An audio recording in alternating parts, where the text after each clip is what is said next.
I'm Scott Scruggs, the pastor of Northshore Community Church.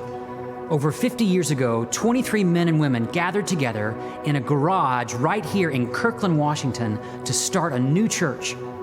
They wanted to create a place where you could come as you are and be loved as you are. A place where the Bible is taught in a way that's clear and relevant. A place where the focus wasn't on themselves, but always on their neighbors, the next generation, and those in need. They didn't have a big staff or budget. In fact, in the early days, you had to bring your own chair. But they had a big dream, and they served a big God who has a big vision for the Seattle area and beyond. Thankfully, since that day, we've outgrown that garage. We've reached more and more people. We've planted new churches, and we've seen God change so many lives. Today, our church is made up of people from all walks of life, single and married, young adults and empty nesters, people who've been going to church for a long time, and people who are trying church for the very first time. The one thing we all have in common is that we're not perfect and we don't pretend to be. So, if you're looking for a church, or if you're facing a challenge in your life that you can't overcome on your own, or if you just need a safe place to ask questions, I hope you'll come visit. Because at Northshore, we believe that Jesus can change everything for anyone. Who knows? Maybe God's next great story of life change will be yours.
Well, thank you so much for joining us today. My name's Brandon. I'm one of the pastors on staff here at Northshore. And we're just going to take some time together and focus on Jesus. I know our minds and our hearts are probably in a lot of different places right now, but God has exactly what we need. And God is going to continue to use this season that we're in to do good work in our lives and in the lives of a lot of other people. And so he is our hope today. Let's rest in him. Let's sing to him together wherever you're joining us from. And again, thank you so much for being with us today. Let's go.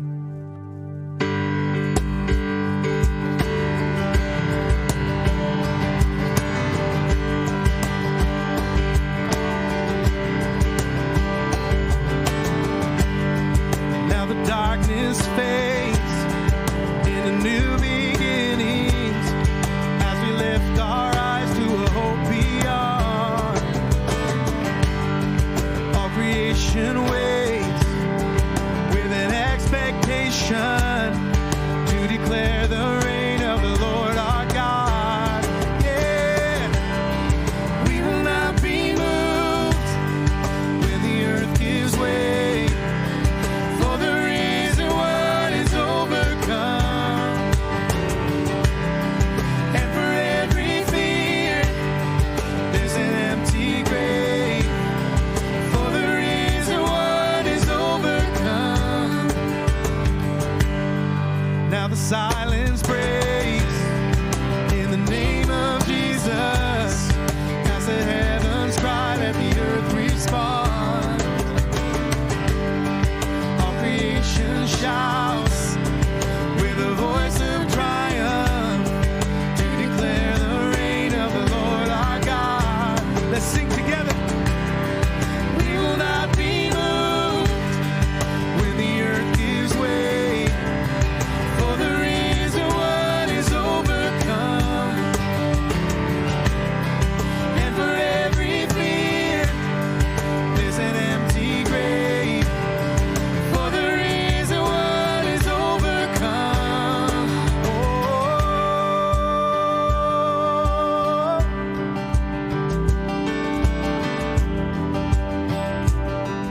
Sing, he shall reign forever. He shall reign forever. Strongholds now surrender, for the Lord our God is overcome. Who can be against us? Jesus our defender. He is Lord and he has overcome. He shall reign forever. Strongholds now surrender, for the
In Psalm 30, the word of God says this: "You have turned my mourning into joyful dancing.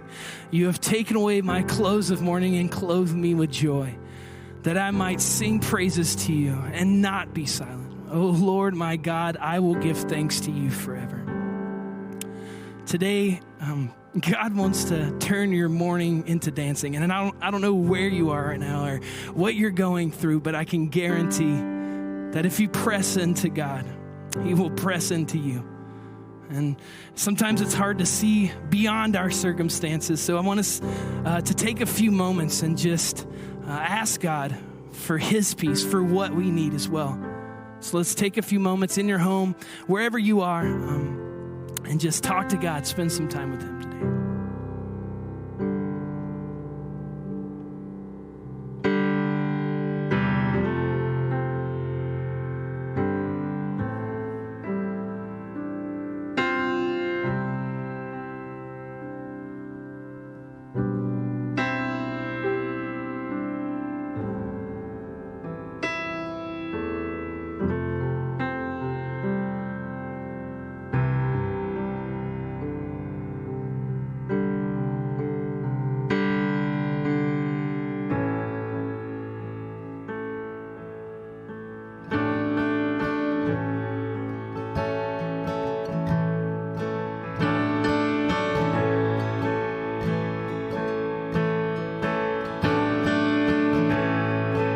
We sing this. I search the world, but it couldn't fill me. Man's empty praise treasures the faith I never knew.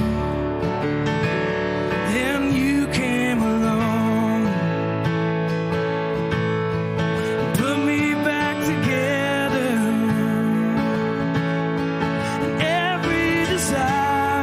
Is now satisfied here in your love. Oh, there's nothing better than you. Oh, there's nothing better than you. Oh, there's nothing is better than you.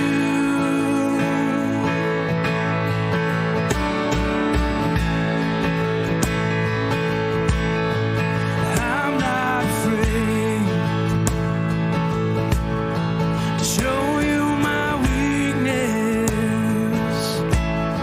my failures and flaws. Lord, you see them all, and you still call me friend. It's the God of the mountain, it's the God of the valley. And there's not a place your mercy and grace won't find me again. Oh, there's nothing better than you. Oh, there's nothing better than you. Oh, there's nothing is better than you. Oh, there's nothing better than you.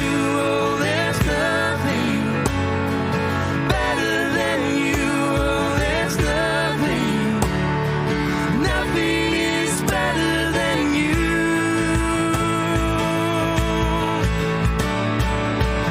You turn mourning to dancing. You give beauty for ashes. You turn shame into glory. You're the only one who can. You turn mourning to dancing. You give beauty for ashes. You turn shame into glory. You're the only one who can. You turn graves into gardens.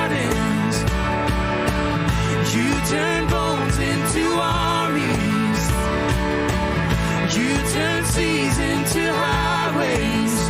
You're the only one who can. You're the only one who can. Oh, there's nothing better than you. Oh, there's nothing better than you. Oh, there's nothing. Nothing is better than you. Oh, there's nothing better than you. Oh, there's nothing better than you. Oh, there's nothing. Nothing is better than you.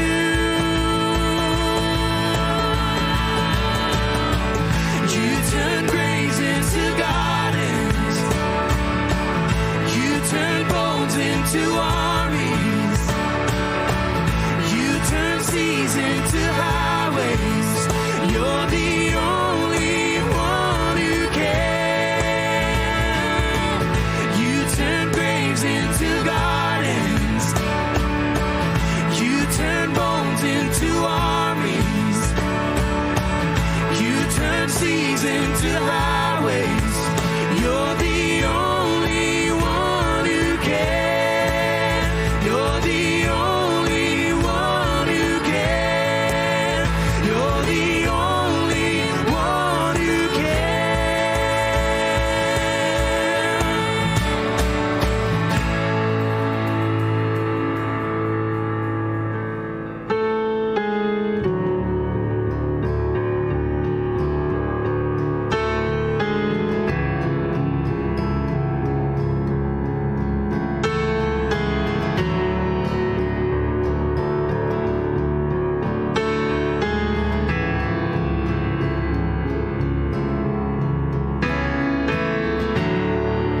Walking around these walls, I thought by now they'd fall, but you have never failed me yet.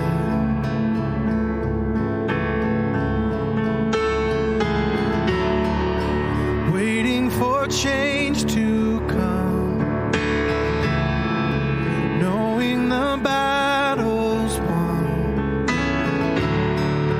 but you have never failed me yet.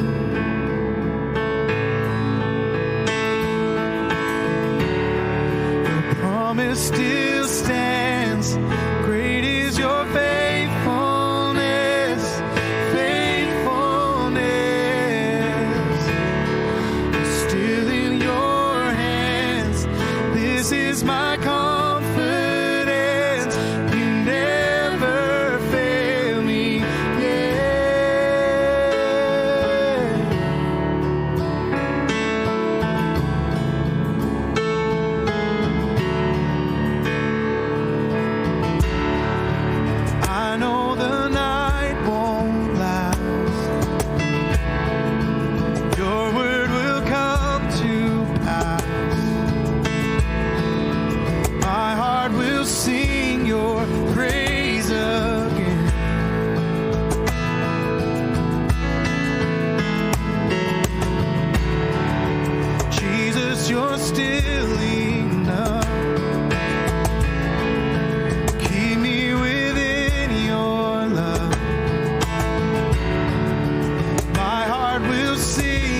promise. Your promise still stands. Great is your faithfulness, faithfulness. Still in your hands, this is my confidence. You never fail. Your promise still stands. Great is your faithfulness, faithfulness. I'm still in your hands. This is my confidence. You never fail me yet.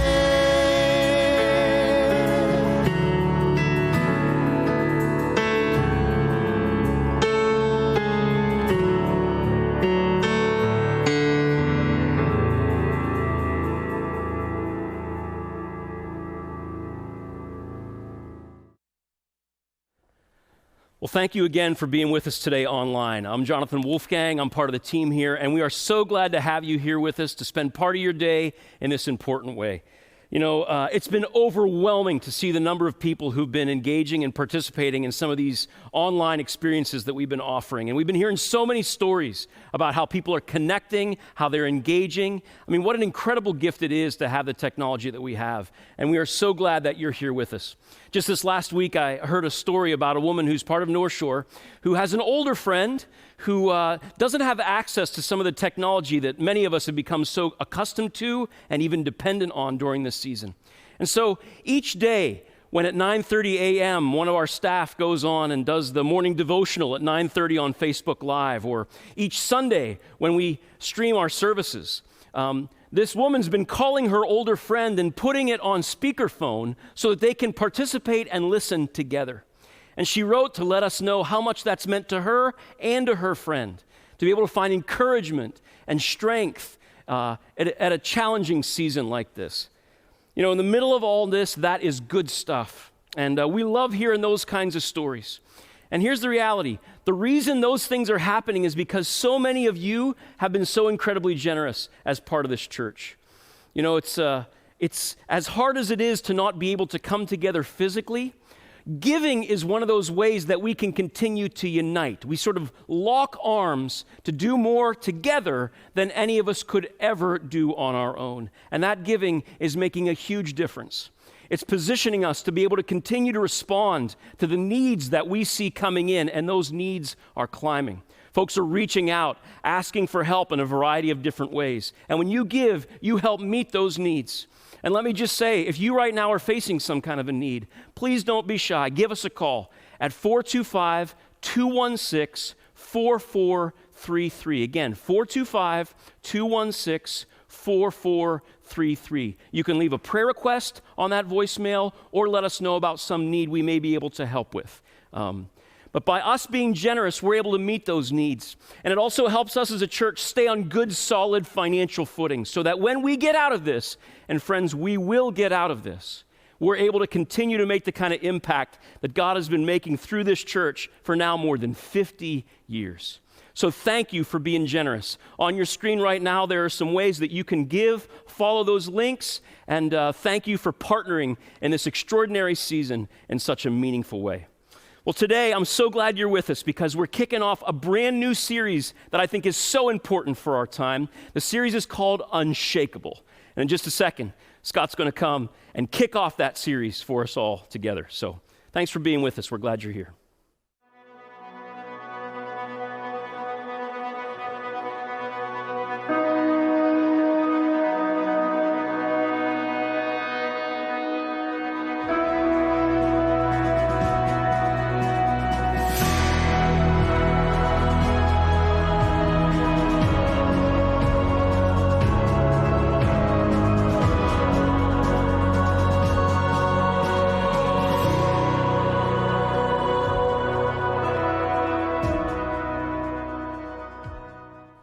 Hey everybody, welcome to Church Online here at Northshore. Wherever you are sheltering in place right now, I'm just so glad you've taken some time today to be with us. Years ago, a group of my friends from college decided to get together for a few days to reconnect and have some fun together. One of the guys had a family home in the Florida Keys, so we flew in from all over the country to spend a few days there, and it was a rich time. Deep conversation, great meals, a lot of time on the beach. Well, during the week, one of the guys had a birthday, and his family decided to gift all of us a day of deep sea fishing. Now, a bit of context here. I'm from the state of Arkansas, which is totally landlocked. It's surrounded by Texas, Louisiana, Mississippi, Tennessee, Missouri, Oklahoma. For those of you on the West Coast, those are actually other states. So when I, being from Arkansas, heard the word fishing, I'm thinking relaxing on a boat, peaceful lake or river, something that's easy and restful. What I didn't know is that deep sea fishing is nothing like that. So we went down to the dock. We were dressed more for kind of a pleasure cruise, swim trunks, flip-flops. When the captain of the boat saw us, he actually smiled and said, "Hey, how many of you have actually done this before?" No hands went up. And then he asked, "How many of you tend to get seasick?" No hands went up. He smiled again and said, "Okay, I just want to warn you, it's going to be a little bit rougher out there than usual." But we were a group of guys, so we just smiled as if to say, "Bring it on, the rougher the better." As we began our trek out into the ocean, my first thought was, it's not so bad. I mean, this 40-foot boat easily was tackling the small waves in the shallow waters. But as we moved further out to sea, the water turned from light blue to dark blue to almost black, and the waves began to rise higher and higher. The boat would pitch up and down, steeper and steeper, and then I started to feel a little queasy. And then I started to feel a lot queasy. And I noticed some of the other guys looking kind of green. Someone said, I looked green. The waves got bigger, the boat rocked higher, and then I heard it. Someone was throwing up over the side of the boat. Then another guy, then another guy, then another guy. And by the time the captain said, "Who wants to catch a fish?" all 6 guys were puking into the ocean, including me. We literally had every side of the boat covered. The only guy who wasn't had passed out down in the cabin because he panicked and took too much Dramamine. I got to tell you, the next few hours were some of the longest hours of my life. I have never felt so sick, so helpless, so shaken. I remember thinking, this is a 40-foot boat, and we have an experienced captain, but at some point, if the waves are too great, there's simply nothing the boat or the captain can do. So, kind of embarrassing, I just huddled up in the cabin, just wanting this experience to all be over. On the bright side, since none of us were actually fishing, the crew went fishing for us, and they actually caught several amazing fish for us to take home. Well, when we finally made it back to the dock, we tipped the captain and we took the fish we didn't catch and we drove back to the house in silence and everybody went back to bed, and we basically agreed we would never speak to each other about that day again. Well, that was almost 20 years ago. I've never told that story before, and I still get kind of queasy just thinking about it. But I was thinking about that story this week because it reminds me a lot about what we're living through right now. I have never experienced a season like we're in right now. In fact, none of us have, unless you're 102 years old. It was just a month ago today that the COVID-19 virus took its first American life right here in Kirkland. At that time, it was a big story, but businesses were still open and schools were still in session and people were still shaking hands and going out to dinner. Boy, does that feel like a lifetime ago. Today, the number of infections continues to rise. The economy continues to fall. People are losing their jobs. Stores are being forced to close. Parents are trying to work from home while managing their kids who are now stuck at home, which is kind of crazy making. Some of you may have seen the trend on social media this past week of parents working from home and posting what their kids are doing, but replacing the word son or daughter with the word coworker. For example, my coworker just ran into my office screaming, "I can't find my pants," or "My coworker won't stop licking me." Or if you were at my house this past week, it was, "My coworker is running around saying, 'I went pee-pee, I went pee-pee.'" I was just praying it was actually in the toilet.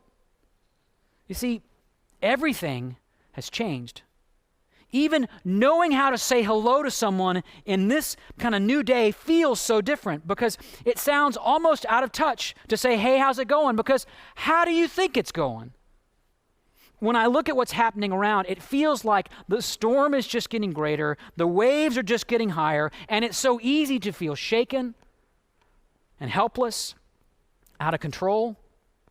And to be honest with you right now, I've had some of those feelings. I've had some of those moments. When I think about my kids, I can feel this deep sense of fear about how this is going to impact their life. I've got close friends and family members who are exhausting their savings just to trying to avoid going out of business.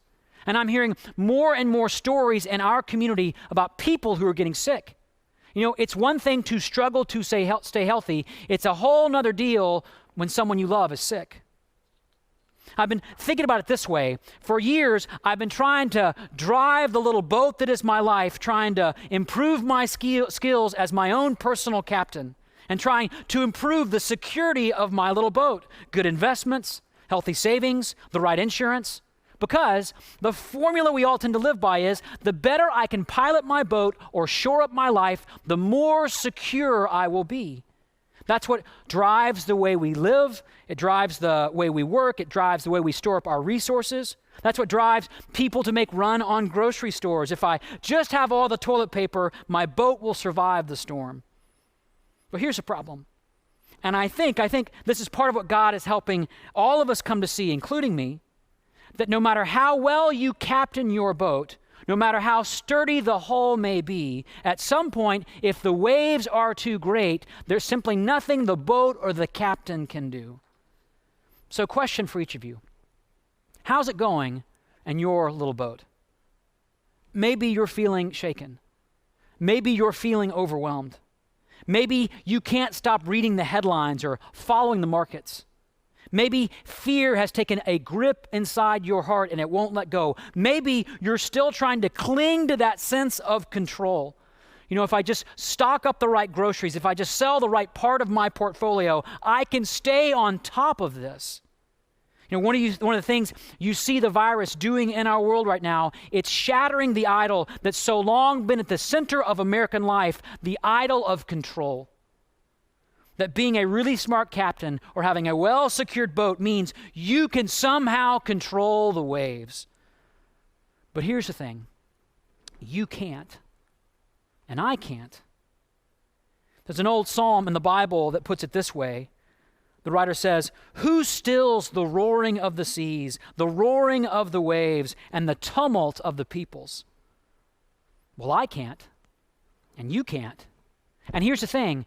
The government can't, technology can't, the media can't, religion can't, but, and here's what I want to talk with you about today, there's someone who can. And so I want to take the next few moments to tell you about him. He lived 2,000 years ago, but his influence still lives on today. He's the reason why there are hospitals. He is the reason why there are orphanages. He's the reason why there are organizations called the Red Cross and the Salvation Army. Before him, it was noble to think highly of yourself. After him, it became noble to be humble. There's a lot of talk in our world right now about how to be a good neighbor. He started that. Even our calendars, if you think about it, even our calendars are a product of his life. We are living 2,020 years from what? From his birth. But it's not his influence on ethics or relationship or lifestyle that I want to talk about right now. It's something much deeper, something that his very first disciples discovered about him one day when they were together, no surprise, on a boat. Here's how the gospel writer Luke tells the story.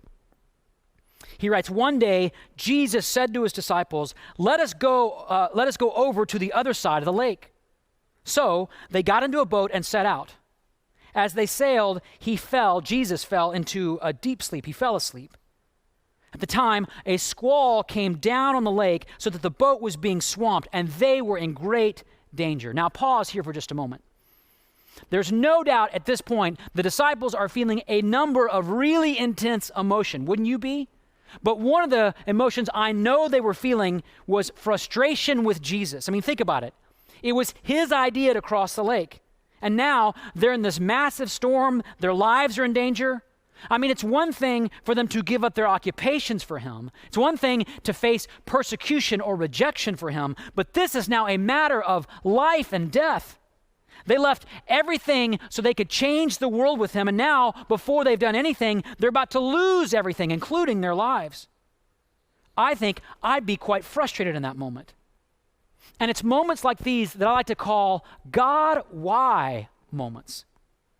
God, why did this happen? God, why are we living through a global pandemic?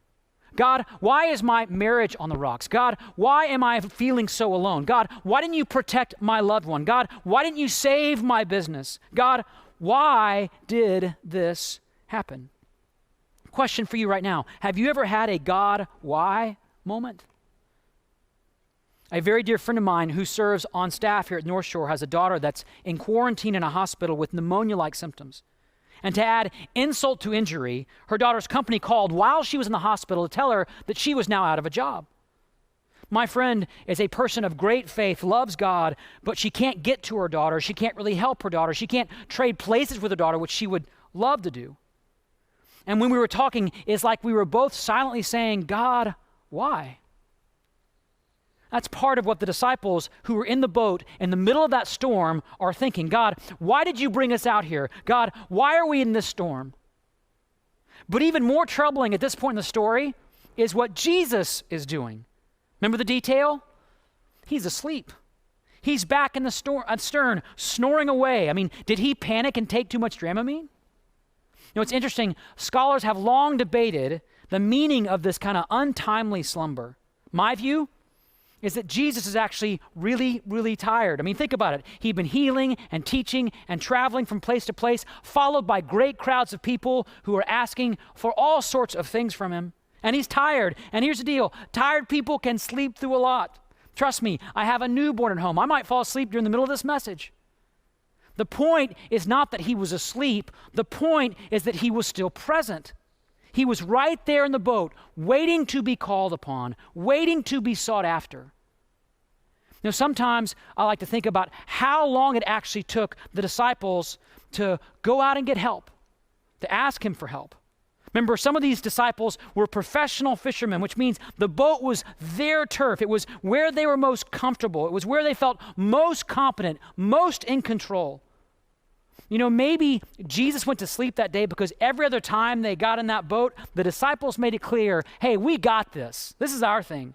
You might be a great teacher on land, but you're just another carpenter when you're out in the boat.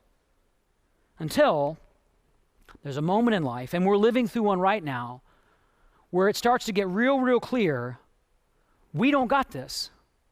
We can't fix this. We can't solve this. We can't snap our fingers and just make things go back to normal.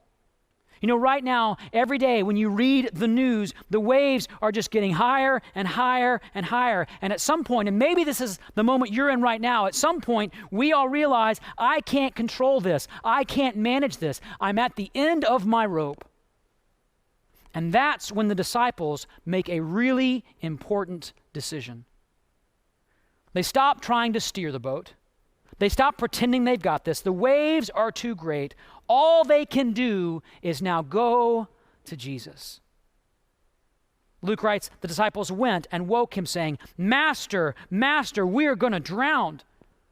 Notice, they didn't even ask him to do anything or to help. They knew enough about boats and waves to realize their boat was no match for these waves. Jesus is now all they have, and they have no idea how Jesus is even going to do anything about this. But guess what? That's when Jesus took action. The text says, he got up and rebuked the wind and the raging waters. The storm subsided, and all was calm. No wind, no storm, no waves, no raging seas. Just calm. All was calm. It's a miracle, right? But here's the thing. The miracle is not just that Jesus spared their lives. That was the easy part. In fact, if saving their lives was the point, he could have simply not taken them across the lake that day. The miracle was not what they were spared of. The miracle was what they saw Jesus do. He didn't just take control of the boat. Jesus took control of the waves. He didn't pilot the boat out of the storm. He showed himself to be stronger than the storm itself. And then, Jesus turned back to his disciples and he looked them in the eye and he asked them this incredibly important question. He said, "Where is your faith?" And by the way, this is not some theoretical question about somebody's religious affiliation. This is a deeply personal question asking them, in what or in whom is your ultimate security? In what or in whom do you trust with what matters most to you? Is it you? Is your trust in that boat? Is it in your competency? Is it in your resources? Is it in your resume? Is it in your popularity? Is it in your intelligence? Is it in your behavior? I know a lot of people in churches today that say they trust God, but really they are trusting in their ability to avoid making certain kinds of mistakes. So what are you trusting right now, really? Right now, as the waves of the coronavirus rise across our world and you ask, God, why? Or you reach the end of your rope, where is your faith? You know, I always used to think of this question, this moment when Jesus asked that question, as kind of a harsh moment, like a parent interrogating a guilty child. But this is not an interrogation, it's an invitation. Jesus is saying, are you ready at this moment? Are you ready to stop obsessing about how to be the perfect captain of your own little boat and to start entrusting your life to the one who is in charge of the waves? And at that point, I imagine the words of another very old psalm would have come to mind for these first century Jewish disciples. Words that for centuries God's people used to talk about God's power. Psalm 107:27 says, "The Lord stilled the storm to a whisper, and the waves of the sea were hushed." You see, it was in those calm waters, while the disciples were still dripping wet, that they began to realize this man Jesus is not just another great teacher or another great leader or another great rabbi. In fact, Luke says that in fear and amazement, they asked one another, "Who is this? He commands even the winds and the water, and they obey him." Who is this man? He didn't just have helpful tips about driving the boat. He had authority over the wind and the waves. Who is this man? This wasn't just a display of ethical or spiritual authority. This was a display of God of the universe kind of authority. Who is this man? You know, that's actually the most important question you can answer in your life. Whether facing a global pandemic or any storm that threatens the safety or security of your boat, who is this man, Jesus? And here's the thing. You really only have one of two choices. Either he's just another ancient religious figure who had some wise things to say about steering the boat of your life, or he's the God who can control the winds and the waves. Either he's just a failed Messiah who died 2,000 years ago, or he's the God who conquered sin and death on that cross. Either he's just a legend from ancient history who has nothing to do with your life today, or he's the God who is able to do what? To do whatever you need done in your life today, meaning no problem can thwart him, no storm can beat him, no virus can stop him. I love how a Christian psychologist and writer named Henry Cloud put it. He said, the crisis wasn't over when they got to the other side of the lake. The crisis was over when Jesus got in the boat because of who he was. You see, Jesus went out on the boat that day to show these shaken disciples in the shakeable world, I am the unshakable God who is with you in the storm, not just so you can improve how you steer the boat, but so that you might know who's in charge of the waves. That's why Jesus came into the world. That's why Jesus went out on the lake that day in the storm. That's why Jesus went to that cross. Because here's the thing. When you realize that Jesus is all you have, you discover that Jesus is all you need. And right now, in this moment, wherever you are, whatever's going on, however you feel, however shaken your heart is, Jesus is all you need. Maybe you're wondering how you or your family are going to make it through this season. Maybe you're afraid the waves are too high, your boat is too weak, the winds are too strong.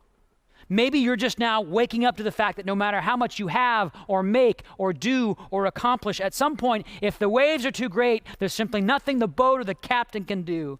So maybe it's time right now in your life to simply trust Jesus. Because right now, Jesus is inviting you to let go of the I've got this mentality and to surrender your life, your future, whatever matters most to you into his unshakable hands for the very first time, or maybe to do this for the first time in a long time. And I'm going to give you a chance to do that, to have that moment with Jesus in just a moment. But before I do that, I want to close with a story about a storm that's still very much in progress. About a man in a storm that's still very much in progress. His name is Corky Swanson. Some of you know him. He and his wife Shirley have been part of our church for many years. Corky is one of the most joyful and faithful people I know. In fact, every time I see him, he has a word of love or encouragement for me. Every time I speak, he thanks me for the message, even if it's a really bad one. Corky loves to tell people about Jesus. Corky loves to pray for people. He actually works at a golf course, and he's created a little sacred space on that golf course where he's planted little golf tees for all the people he's praying for. When I play golf, I'm too busy asking God to help me with my short game to care much about other people, not Corky. In fact, when our son Jude was born, he sent me a picture of the letter J formed in golf tees, and he prays for our son every time he goes by that spot. And he's just so filled with joy. In fact, every time I ask him, how are you doing? He smiles and says, phenomenal. Some of you have heard him say that. Well, just over a week ago, a storm blew into Corky's life. He was diagnosed with pancreatic cancer, and the doctors are still working on a full prognosis and treatment plan. But to make matters worse, with the hospitals overwhelmed with coronavirus patients, he's having to wait longer for his treatment. And because he's high risk for infection, he and his wife Shirley are isolated in their home. They can't see family in person. They can't even hug their grandkids. Talk about getting your boat rocked. Talking about a God, why moment. Talk about being at the end of your rope. And you would think this is a moment to fall into fear or despair. But when I called to check on him, he said, without skipping a beat, as he always does, and I said, how are you doing? He said, I'm doing phenomenal. A few days later, he texted me saying this, I couldn't do this without my wife Shirley and you and all those praying on my behalf. I can't believe how weak I am already. My driver only went 310 this morning. By the way, I think we might have a few people now interested in checking out Northshore. Yes, he's got cancer, but he's still thinking about who he can invite to church and who he can pray for, and who needs to know Jesus. In fact, this past week when he was in the hospital, he was able to share about his faith in Jesus with some of the hospital staff. Think about that. Hospitals are like totally in lockdown mode. Pastors can't even get into the hospital right now, so God just sent Corky. A few of us on staff were on a Zoom call with Corky just a few days ago, and I have to tell you, the waves in his life have never been higher. The uncertainty has never been greater. The storm has never seemed so strong. But here's the thing, Corky is not shaken. In fact, he told us this week that he's experienced a peace like he's never experienced before. When the waves are at their highest right now, all is calm. How is this possible? Because when Jesus is all you have, you discover that Jesus is all you need. And this Jesus is not just another guy helping out with the boat. He is the master of the waves, the creator of the universe, the Lion of Judah, the Lamb of God, the Alpha and Omega, the resurrection and the life, the God who is able to calm whatever storm you're facing. So question, and with this I'll close. Are you ready to stop trying to control that boat and start trusting the God who controls the waves? Would you take a moment and pray with me? And right now, wherever you are, with your eyes closed, with your head bowed, some of you right now, you've never placed your trust in Jesus before. And I want to invite you right now, wherever you are, to do just that. It's okay if your kids are screaming, your apartment is messy. Jesus can hear you even when there's chaos around you. That's what we learned in this story. And so you can tell him these very simple words. Just repeat these words in your heart right now. Jesus, I want to surrender my life to you. Jesus, I trust you not just as the leader of my life, but as the master of this world and all the storms in it. Jesus, I confess my sins and selfishness, and I trust myself to your grace and your goodness. Help me now trust you every day of my life with what matters most to me. And for all of you who've prayed that prayer, I want you to know your eternity has changed. Well, thank you again for being with us today. I hope these moments have helped bring you a renewed sense of confidence and peace in this God who controls the waves. And as Scotty said, if you made a decision today to follow Jesus, you need to tell somebody about that. Let us know. We'd love to celebrate with you. You can either text My Faith, one word, to 97000, or make a comment there in the comment section so that our moderators can follow up, or direct message us just to let us know how God's at work in your life. We'd be tickled to come alongside and help however we can. We even have a little gift that we'd like to send you this week. So please let us know how God's at work in your life.